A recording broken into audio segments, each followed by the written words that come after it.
they start withdrawing slowly, step by step. So everything that I have touched, you want to burn. Everything has to be cleared up.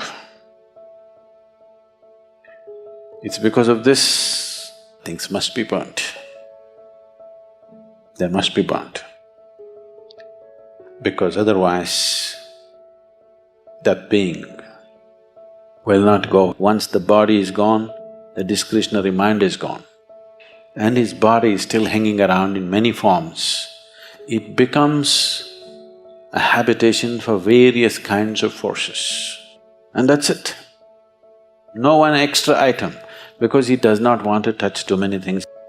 Unwanted negative things are present amongst you and cause a lot of disturbance. When a person leaves space behind, what are the things that stay behind us in this world? How does that affect you and your family? According to Sadhguru, a procedure must be followed to get rid of these negative energies. Take a look.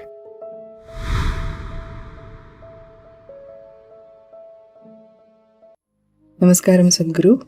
After my father died, I still have several of his clothes, but I know in some traditions you're not supposed to keep the clothes of the deceased. How should this be handled? When you were born, what's your birthday, Jim? 1st of August? Oh, close up. You were not born in one day, though you have a fixed birthday. It took 9.5 months for you to be born, isn't it? Similarly, when you die, you don't die in one day. You die slowly. If somebody is medically declared dead, he still doesn't die fully. The 5 pranas, they start withdrawing slowly, step by step. The physical life energy, which generally is referred to as pran or prana, has 5 basic manifestations. There are 10, but that'll complicate. The 5 basic manifestations. These are called samana, prana, udhana, apana and vyana. Let's say if a doctor is observing and they declare that person at a particular moment that he is dead now. In the next 21 to 24 minutes, samana will start exiting. That means samana is in charge of maintaining temperature in the body. First thing that starts happening is body starts cooling down. The traditional way of checking whether somebody is dead or alive is, they'll feel the nose. If the nose has gone cold, that's how they concluded that he's dead. They wouldn't check the eyeballs and other things, they would just check the nose. If nose has become cold, that means he's dead. So samana exits at that time. Somewhere between 48 to 64 minutes, prana exits. After that, between 6 to 12 hours, udhana exits. Till udhana exists, there are tantric processes with which you could revive the body. But once udhana exists, there is a micro chance, but that is an impractical chance, except that it is impossible to revive the body once udhana has exited. The next thing is apana, somewhere between 8 to 18 hours, this exits. The vyana, which is the preservative nature of prana, will start exiting from beyond that. It can continue to exit up to 11 to 14 days if it's a normal death. It happened one day, Shankaran Pillai was rummaging through the closet, and after some time, wife came and asked, "What are you doing?" He said, "No, nothing. I'm not doing anything, nothing." The wife said, "What are you saying, nothing, nothing? I've been watching you. Last half an hour, you're reading our marriage certificate. What's the matter?" Shankaran Pillai said, I've been looking for the expiry date.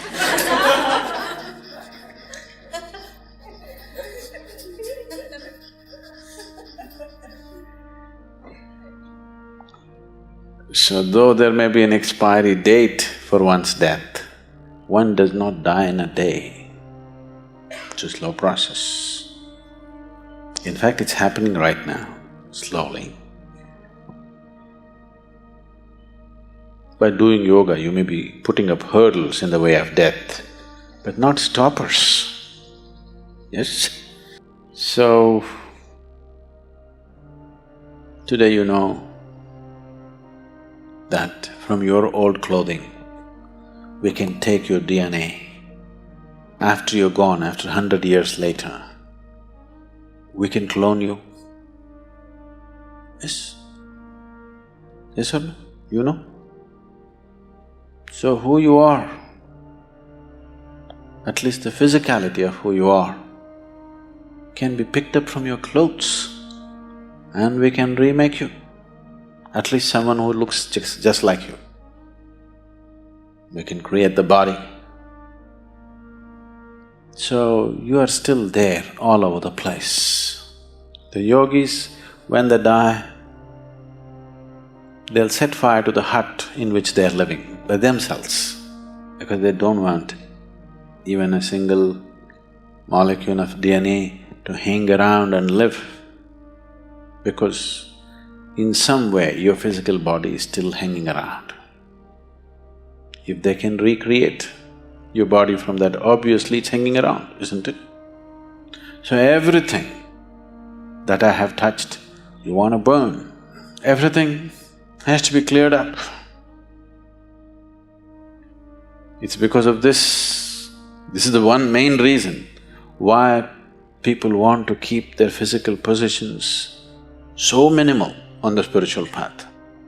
If you enter a sannyasi's room, you will see there'll be 3 pairs of clothes neatly folded and kept, just this thing to drink water, 1 plate to eat food, and just 1 single sheet to sleep upon, and that's it. No one extra item, because he does not want to touch too many things in the world. He wants to keep it to at most minimal, because he knows if he spreads his body all over the place, gathering it and going will be very difficult. That is why he does not form any physical relationships of any kind, because he understands if he leaves his body all over, when the time to gather comes, it's going to be extremely difficult. People who are off your body are unwilling to come with you when you want to go. They won't come. They'll all say, I love you, but they won't come.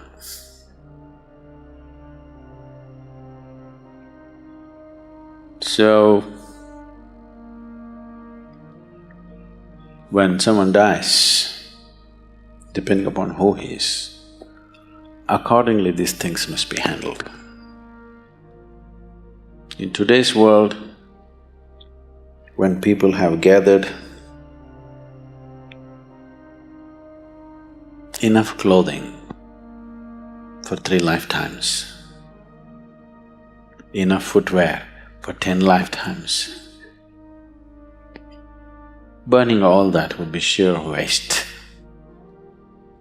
And anyway, their way of existence and the way they exit is such, invariably they have to find root in this earth once again. No point burning all that. At least those things which are very closely, intimately involved with the body, like their underclothes and other things, must be burnt. They must be burnt. Because otherwise, that being will not go easy. He will not know, he does not have the discretion to understand whether he should be here or there. He cannot make any decision. There's no decision-making capability because there's no discretion. Once the body is gone, the discretionary mind is gone. So there is no decision, only by tendency. There are too many things here which belong to the body, it just hangs around.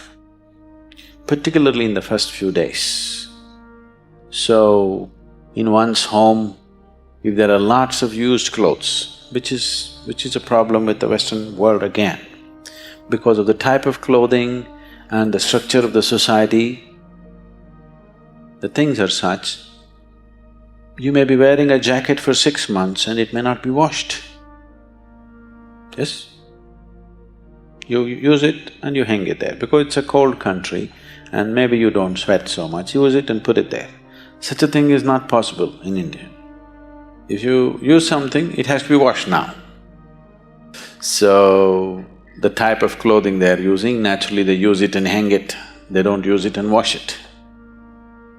All these things were taken care of, every aspect was handled, but we are losing it in a big way.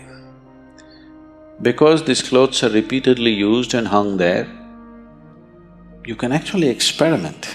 Well, today the dogs are there. If you bring a police dog, if you put 1,000 jackets here and ask him to point out which is Jim's jacket, he will just go and point out. Yes? Not God, just a dog.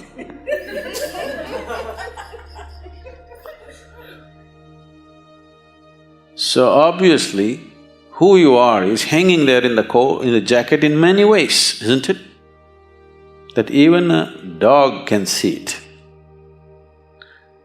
So, once it is like this, when a person has departed and his body is still hanging around in many forms, it becomes a habitation for various kinds of forces. Not only for that person's energies hanging around, for various other kinds of forces. Unoccupied body, your jacket is, in a way, which is not a good way to leave it. So, either they immediately wash it. In India, if they're expensive clothes, they will wash all the clothes.